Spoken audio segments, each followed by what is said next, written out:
Very good. It's 1:30, so we will begin our liquor control agenda for today. We have 4 items on the agenda. And with that, we will start with number 1, approve minutes of the August 18th, 2021 meeting. We had the minutes ahead of time. If there are any changes or corrections, now's the time. Otherwise, we would accept a motion to approve. I'll move to approve. I just had some corrections on my name, and I have already visited with Steve on that, so I will second that. So we have a motion and we have some updated corrections. And Lydia is joining us online, I believe. So Lydia, if I ever miss you, just feel free to speak up. So with that, all those in favor say aye. Aye. Aye. Opposed, same sign. Motion carries. Number 2, review liquor applications. And 2A, there are no applications at this time, so there's no action needed to be taken with that one. Number 3, new venue license classification. Steve, are you going to help, or Nancy, are you going to help with that? Nancy will be at the podium.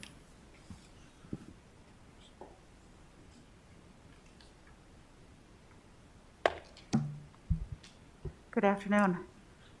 So what you have before you is a draft of a venue wine off-sale license. And so what I did was kind of went through every different license that we had and tried to assemble a unique new license that was recommended by this board and city commission. And so the numbers are only reflective of those that are the letters, the V, W, and B are reflective of existing licenses. There isn't any set standard for how we actually name the license. This license is designed to be used for the sale of wine and off sale of particular wines for wine educational events only.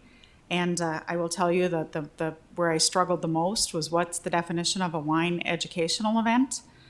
So we did meet with Ellen and Steve and I and kind of really tried to spitball that and really tried to make it so that there are recognized professionals and that I couldn't be giving that wine educational event. But we weren't sure what kind of certifications there would be that would enable a person to be that professional. So we tried to narrow that down to somebody who is recognized in the profession as having expertise and experience in that particular area. We talked about it might be a vintner, it might be somebody who is involved in the sale of particular wine glasses, because we know that they have impact on the value or quality of the wine or the taste.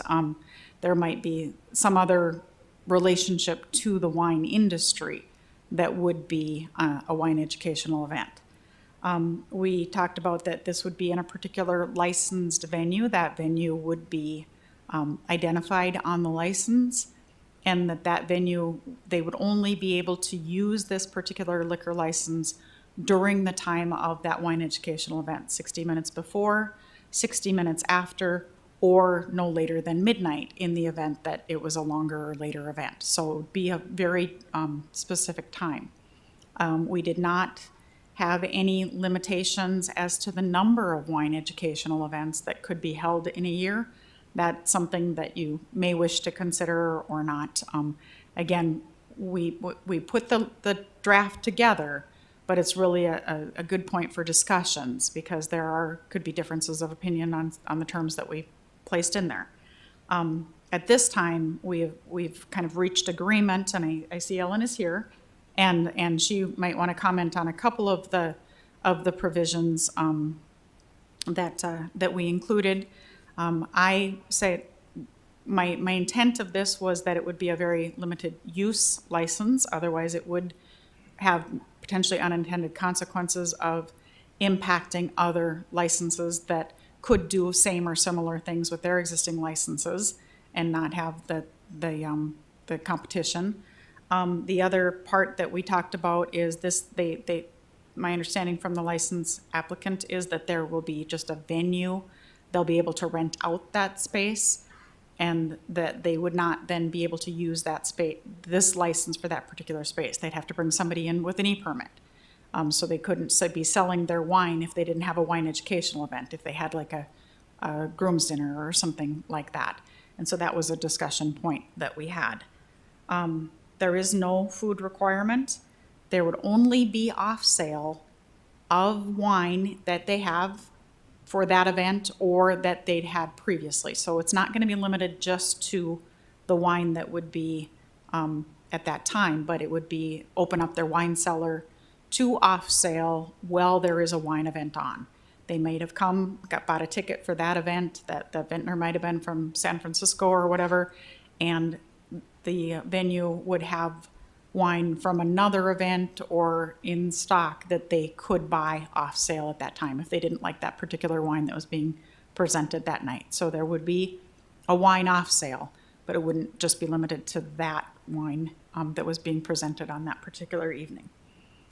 We did talk about whether or not they could get an e-permit to take their wine educational event off-site, off of the venue.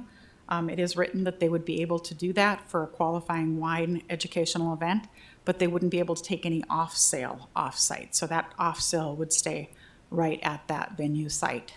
And so that's written that way. All attendees at the wine educational event would be 21 years old. They wouldn't have a bar that people would be able to come up and sit up at the bar. There may be stools at the bar that an attendee that has a ticket could sit at the bar or for the duration of the event. But if you move those stools, then somebody could go up and get a glass of wine and then go back and sit down again. But they would only have the number of seats for the number of attendees. So it wouldn't be people standing around drinking, having wine if they weren't in an educational event setting, is the way that we were kind of envisioning that with our discussions with the applicant. I put other considerations, the license fee, the annual fee, and the number of license available. From the three that we drew from, those are the limitations. So again, we left that open for discussion and recommendation from the board. Do we have any questions from the board? Do you mind if I start with a question? My question is the server training. What are going to be the policies on that? And especially when you talk about having somebody come in, are they all going to be required to have server training? That's my question. Anybody that would be serving alcohol to anybody attending the event would be server trained. So then that would, as is required under our mandatory server training ordinances, that anybody that's involved in the sale, consumption, or service of the alcohol must be server trained. Okay, and are there any other questions? Go ahead, Kate. Mr. Chair, I have a question, and maybe this question is more for Ellen. In the beginning, when you first presented this to us, you had indicated that patrons would not be able to take the wine that had been opened with them. And and maybe I misunderstood that. It's not clear to me exactly what that would be or how that works. Are you asking in regard to the off sale? Not the off sale. So they're going to be tasting your wines with their meal or the food that you're serving. Is that correct? Yep. And will that be as a wine flight, or do they have to purchase a bottle and try a bottle with the foods that they're consuming, and then they can buy the wine off sale? Yeah, so with wine tasting events, you actually, you'll have a dump bucket as well, so you're not consuming all of the wine. And Ramon can clarify anything if you have more questions there. We're still fine tuning a lot of the events that we want to host in the event space. So with, for example, it's educational, so when you're coming in, you're buying a pre-sale ticket for that specific event. So with that, we'll have the wines already picked out, as she was explaining, but if they want to purchase something else from our inventory at that specific event, they will be able to do that. Okay. But when you purchase that ticket, you will be sampling what we have for that event. Okay, all right, thank you for clarifying that. I just have a quick question. How many licenses are available then? I didn't quite get that from the. Well, that is one of the questions. So if you notice, there are a W license, which is a wine license only. There are 10 licenses available. RZV license, which is actually the sanctuary. If somebody else would qualify for that license, there wouldn't be any limit on that. and a B license, there's 12. So that is the question. Do you want this to be an unlimited? Do you want 10 wine venue off-sale licenses to be available? I don't know that there's a rule of thumb necessarily for that. So that's why I gave you the 3 numbers that are of the licenses that are similar or formed a basis for this license. Nancy, are we still doing RZ, Renaissance Zone licenses? The RZV is a license that is available. That is the sanctuary license. Mhm. I mean, there might be another venue that would also qualify under the terms of the RZV license, but right now the sanctuary is the only one that holds one. Okay, thank you.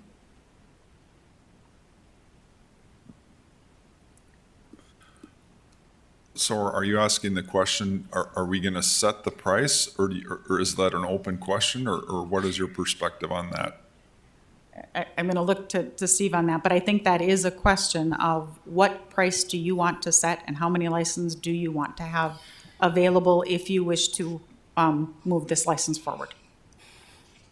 In our discussion with Ellen, as when we met, I think what we settled on was using the Class W kind of pay scale or fee scale. It seemed to most closely fit.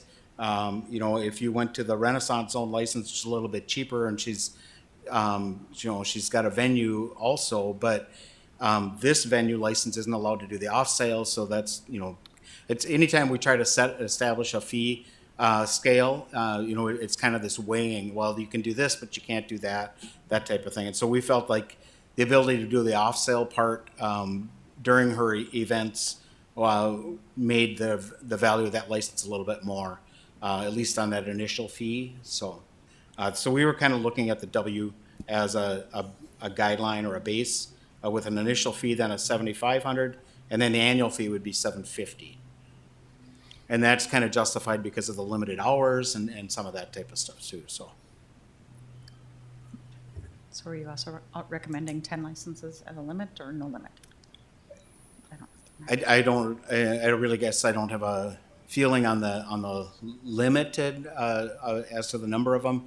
I don't personally see that there's going to be, an onslaught of this type of venue. So, I think it could be unlimited, but if Can you I- want to set a cap on the number of licenses, we could do that too. Steve, can I ask you, so the wine license, did you say there was 10 of those? Yep, And how about the sanctuary, how many of those licenses are? that's unlimited and there's only the one issued. I guess to me, I'm more comfortable, instead of leaving it unlimited, that just seems like I would be more comfortable setting it to a certain number.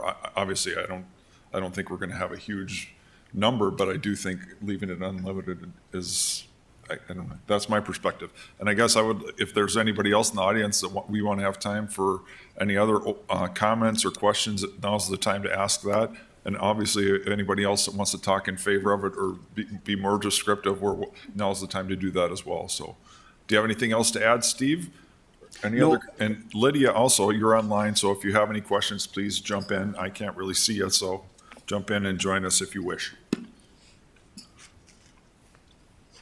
Nope. The hours for this business were described as being somewhat limited, but the limit is determined by the business owners, not by the permit, correct?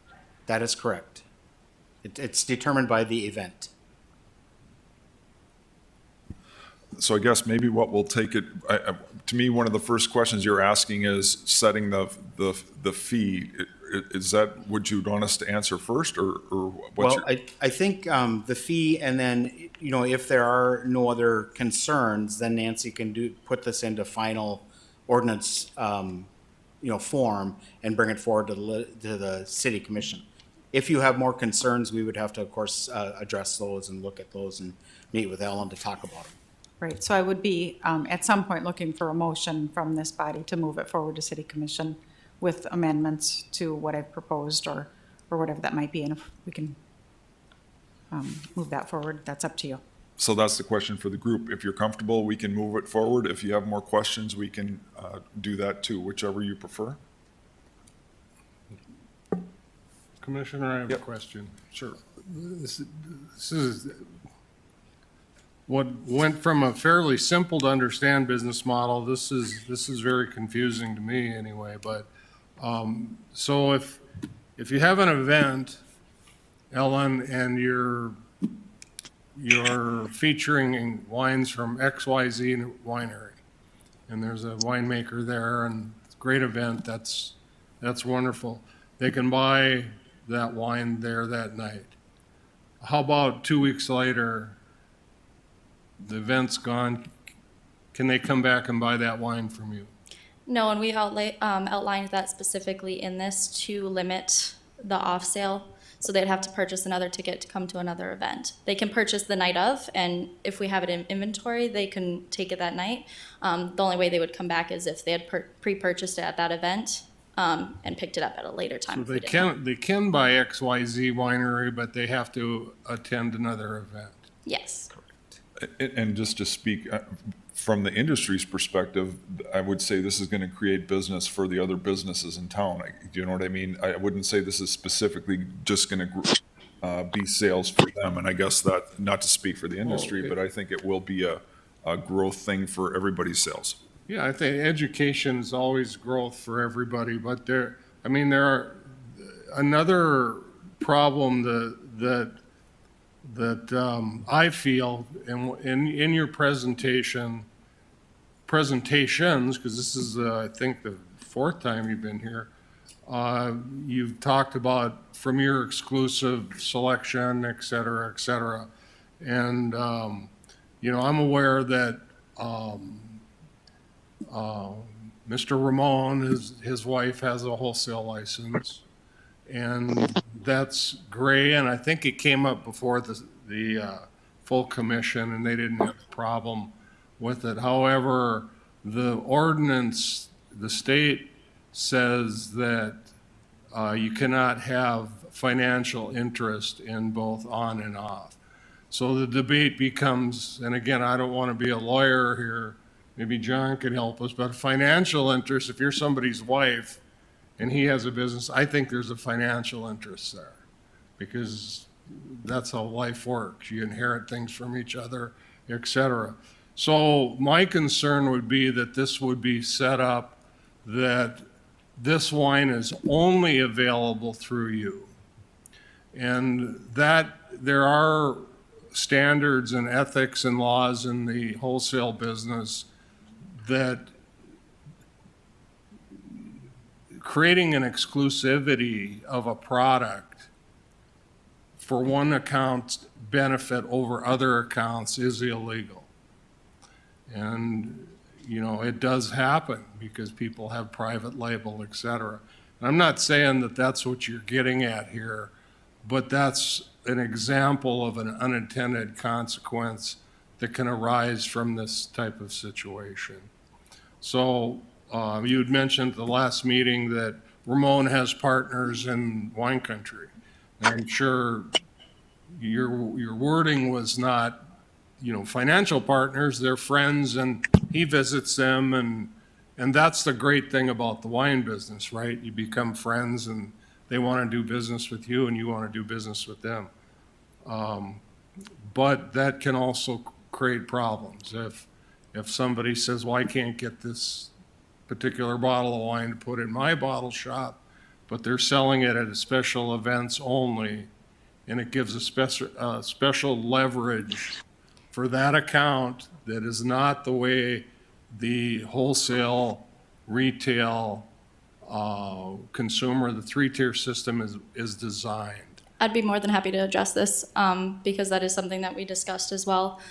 With those partnerships, you have your manufacturers, you have your distributors, and then you have your retailers. And that will have to be set up through those.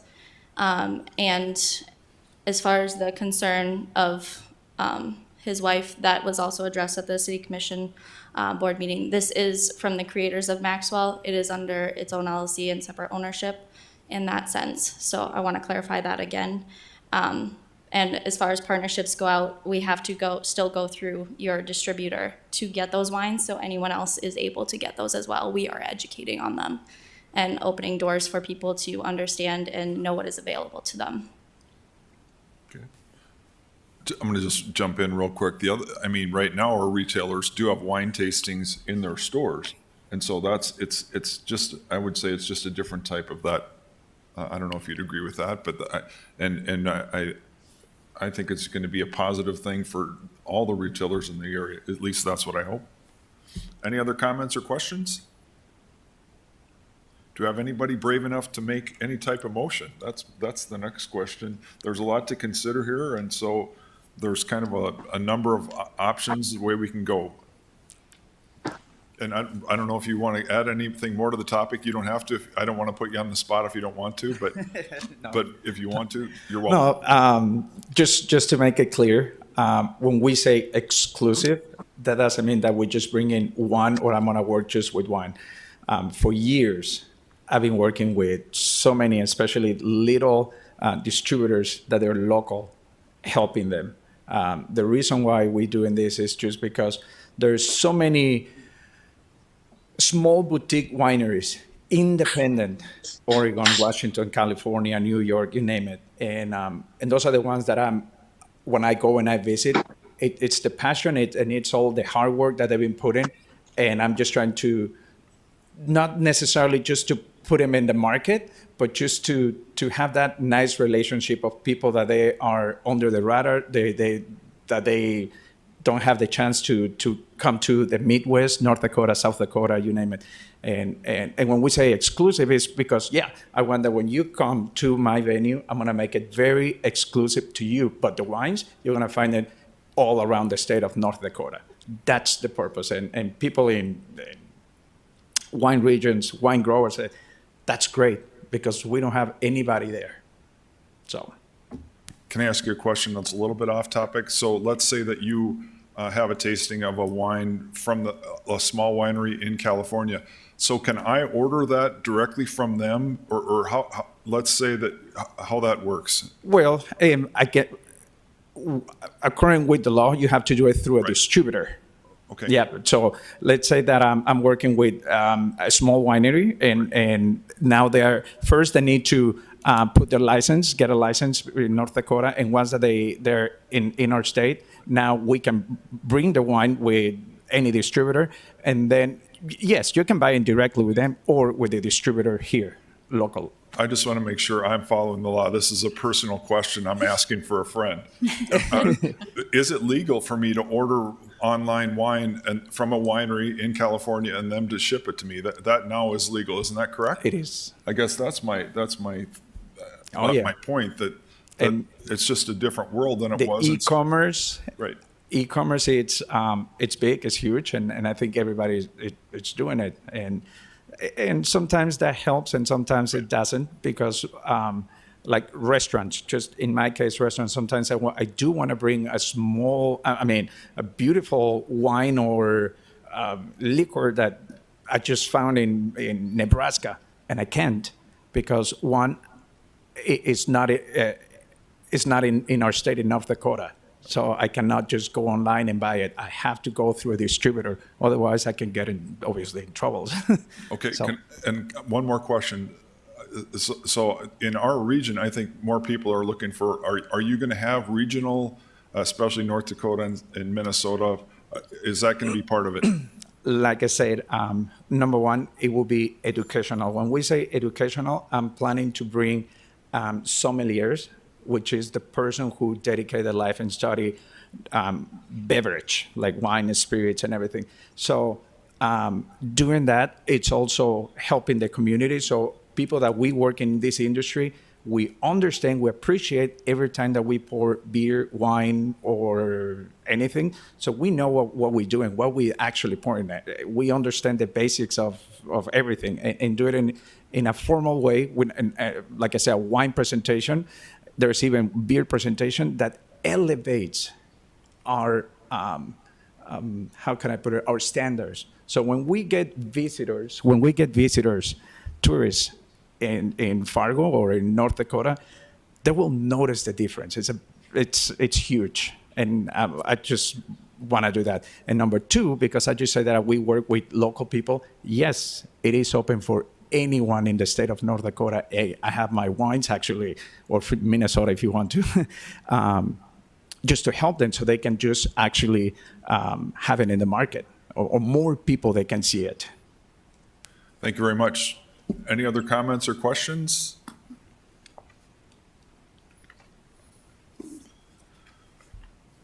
Do we have a suggested motion, or are you leaving us on your own? Come on up, if you want to make a comment, we'll welcome. And I would appreciate if you have a suggested motion, and maybe you don't have one, so you're leaving us to our own. Go ahead, Rick. My question is just to give you some history from past perspective, and I'm going to take you back to 1990, when the FA license first came into effect, when they crafted it. As far as the number goes, they started with 4, and then they raised it to 12, and then at a point down the road, they took the cap off and made them unlimited. But their thought was, we'll start here, and that will give us time to see how the license goes, see if it works, if we have to do anything to it, change it, and then we can always increase it or make changes as we go along. So just a point of history, nothing with this particular license, but that's how they did it at one time back in 1990. Just a term. Any other comments or questions? Nancy, Do you want me to spitball a motion? Yes. Okay. we would appreciate that. I think the first motion that you probably would look at is with respect to the license fee, the annual fee, and the number of licenses. So I think the suggested motion would be to recommend that the annual license fee be $7,500, or the initial, excuse me, the annual $750, and it be limited to 10 licenses. I will make the motion. We have a motion. Do we have a second? I'll second. We have a motion and a second. Any further discussion? I thought there was lots of good discussion there. All those in favor say aye. Aye. Aye. All those opposed, same sign. Motion carries. Okay, Thank you then- very much. Nancy, Then I would think your second motion, again, spitballing, would just be to approve the draft license as presented, identified as the VWB license, if that's the initials you want to use for it, and recommend that it be presented to City Commission for approval. I'll make a motion that we approve the VWB license as presented. we have a motion. Do we have a second? I'll second. We have a motion and a second. Any further discussion? All those in favor say aye. Aye. Aye. Opposed, same sign. Motion carries. Very good. Congratulations and good luck. Thank you. All right, we're moving on. The last item on our agenda, number 4, Police Department Monthly Report.